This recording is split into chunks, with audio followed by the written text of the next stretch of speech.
This guy here, this is not a real person.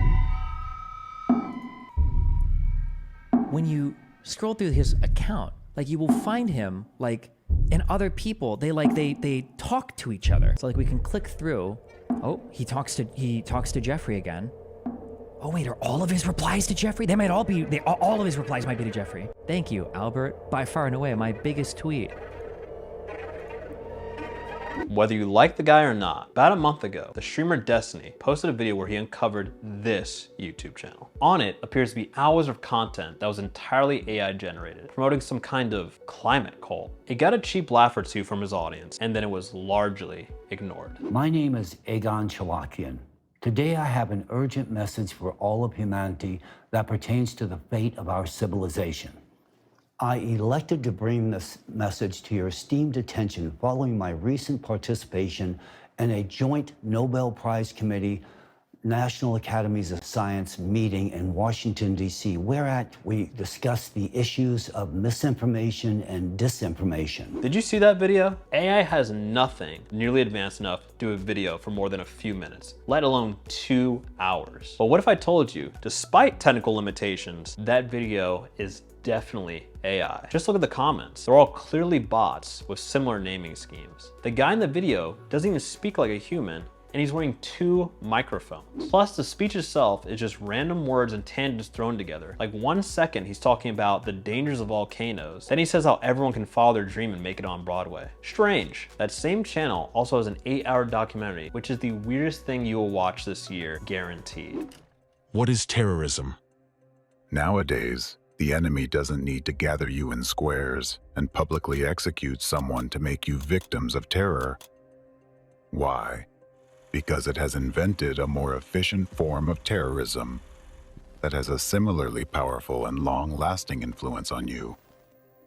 This is the most sophisticated kind of terrorism. The amount of effort that was put into these videos for seemingly no purpose cannot be understated. 8 hours and 30 minutes. Now, this is only one YouTube video. Think about the hundreds of videos you watch a month, the thousands of articles you read a year, and the millions of social media interactions you make in a lifetime. Now tell me, which of them are real, which of them are fake? This is the entire premise of the dead internet theory, a conspiracy that was formulated on 4chan several years ago, but now Forbes, The Atlantic, and The Guardian are all questioning if it is true. It goes a little something like this. How much of the internet is actually just bots, artificial intelligence, misinformation, disinformation, echo chambers, deepfakes, and completely biased corporate algorithms? A lot? A little? A whole lot? Dead internet theory says soon enough, all of your interactions will be with AI. Your mind will be molded by these fake interactions online. You will be brainwashed. You will become their perfect little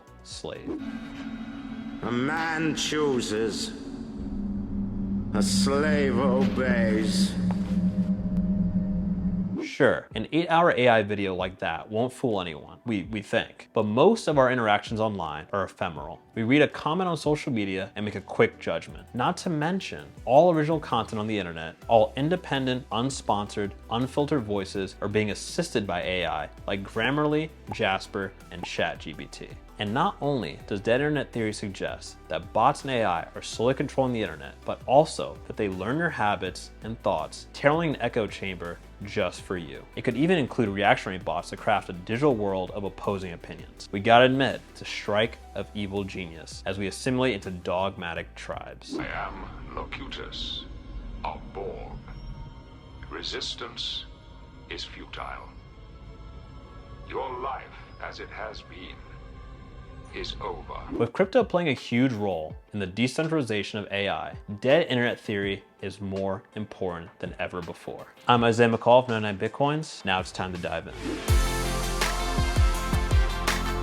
Before we do that, a word from our sponsor. This video is sponsored by MemeBet Token. MemeBet Token allows you to take coins like Dogecoin and Pepe and bet them in a casino-like environment. It's a great way to spice up trading with coins that are already pretty volatile and pack your bags a little bit more. Check out MemeBet Token in the description below. Now, back to the video.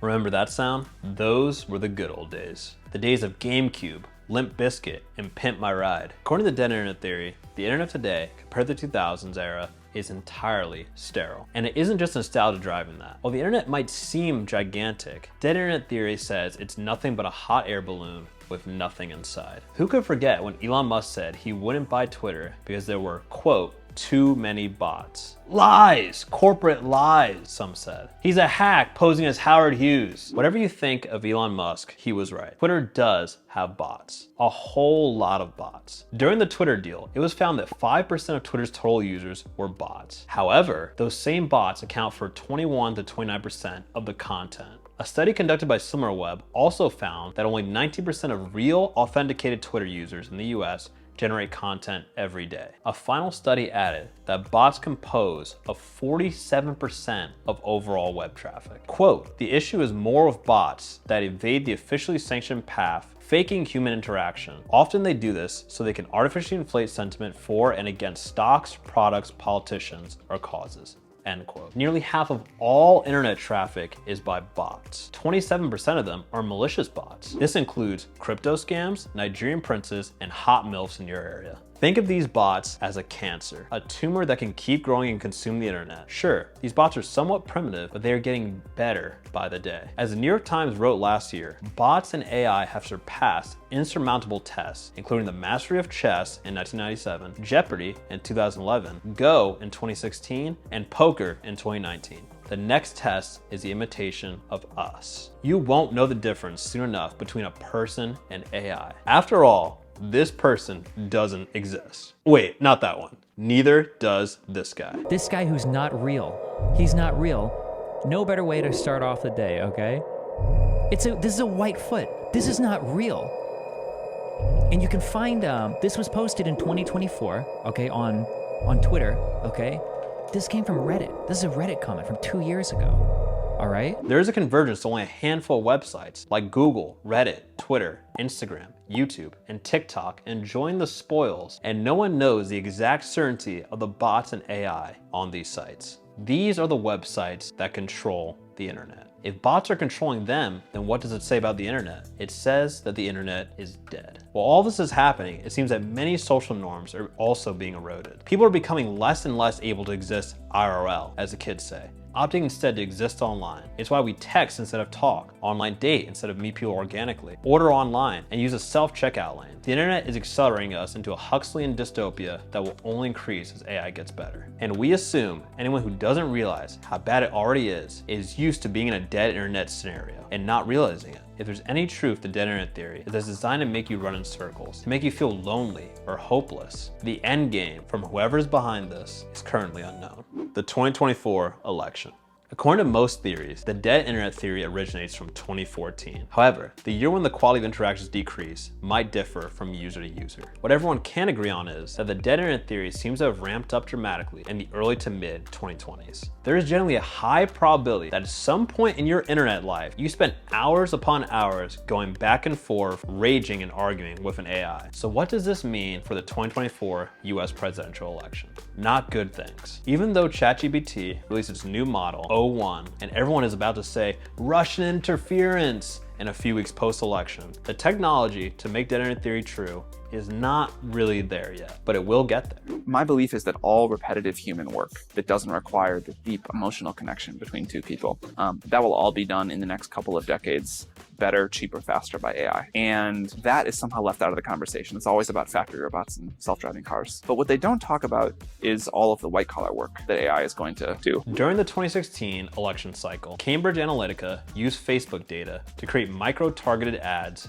during the election. The next step is using AI for marketing interactions this election cycle. Today, it's like everyone has their own custom feed. Let that sink in. As a species, we are not ready for this. Such a large percent of Twitter are already bots. This means a new kind of warfare is emerging with AI. AI will soon be making your movies too. They'll make short films complete with music and dialogue. As Brian McCann, former lead research scientist at Salesforce, told New York Times, AI will be the next step up from Pixar. Super personalized movies that anyone can create really quickly. AI is set to become the ultimate content spinner, creating its own work and consuming it in an endless loop. So here's a little dead internet theory hot tip if you want to avoid this. Give some parameters to your Google search, like quote before 2023, and you'll bypass a lot of the AI written SEO scam content that's out there. But you might be thinking, what if dead internet theory is all wrong? It could be. 2001: A Space Odyssey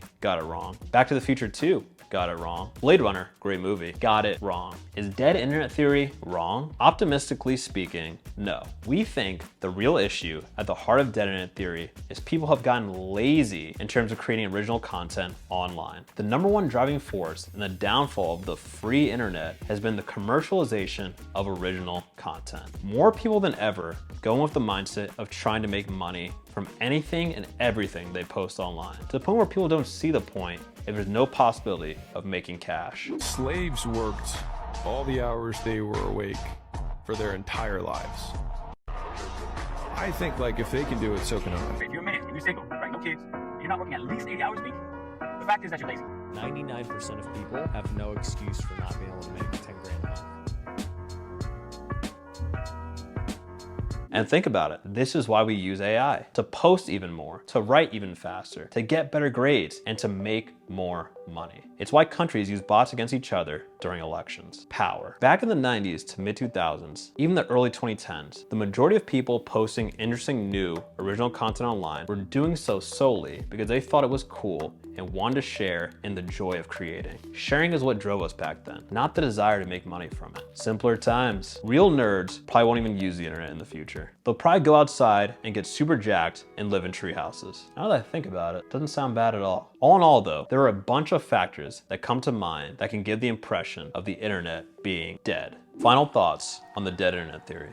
The dead internet theory feels more relevant nowadays with all the AI generated posts flooding Twitter and Reddit. It's getting tough to tell if you're chatting with a real person or a bot. But saying that the internet is mostly fake is a bit much, at least for now. There's still a ton of real people and genuine content out there. It just might take a bit more digging to find. Where we mostly find the problem with bots and AI is in the comments sections for almost every platform. Content creators are still real, even if most of them are still relying on AI today. But AI bots and algorithms are on a fast track to take over the internet. Just look at Earth Save Science Collaborative, the YouTube channel we mentioned at the beginning of this video. Many of the comments on these videos lead to other AI channels with hundreds of thousands of subscribers. The horrifying part is that the people in these videos are shockingly lifelike. There are no obvious AI distortions. Their clothes move and interact with the body in a realistic way. We want to close by saying there is an internet out there. It's just filtered out of most search engines intentionally or shuffled to the bottom pages under websites that pay to be elevated. It's warped beyond recognition. So what are some solutions? The famous poet Charles Bukowski once said, "The problem with the world is that the intelligent people are full of doubts, while the stupid ones are full of confidence." And herein lies a solution. The internet has lost its novelty, and most healthy-minded people are slowly beginning to realize, after documentaries like The Social Dilemma and shows like Black Mirror, that the internet is no substitute for real-life relationships. After all, the dead internet theory is a literal cancer. For now, we're not even sure if the current state of things can even be called an internet anymore. It's more like a corporate-owned, AI-run intranet at this point. What we really need is a new internet. Something that can't be regulated by the powers that be and is ideally bot-proof. It should be made with new and or different tech by independent minds that are fully against the corruption of the rulers and regulators. You might know where we're going with this. Web3 and crypto. Or there's also something like Urbit, which will give everyone their own personal server as opposed to siphoning off our data. It's an update to the first version of the internet from the 80s called Usenet. Today, your cloud data is split up and trapped in a bunch of corporate servers. Imagine how good it will feel when your whole digital life has one permanent, trusted home that's just yours. So the early internet in its capacity, which you talk about, network, which is amazing because you talk about it was like decentralized. It was a decentralized social network. It actually worked. It had no central government. It was not censored. Usenet was actually, it was a decentralized social network. It was utterly amazing. We could spend hours talking about solutions to dead internet theory like Web3 or Urbit. While we won't get into specific AI cryptocurrencies to invest in today, we'll leave some articles to check out in the description below. And if this video does do well, we'll do a follow-up talking about if Web3 can help fight back against dead internet theory. For now, stay positive in all this madness, and thanks for watching. Hey guys, we're trying to bring a lot more long-form, high-quality videos like this to the channel. So if you like these, please comment down below, like and subscribe. let us know so we can keep these going and so my boss doesn't fire me. And if you want to check out more of the long form, high quality content we're trying to do, be sure to check out videos here, there. They're probably going to pop up somewhere. So check those out. Have a good day.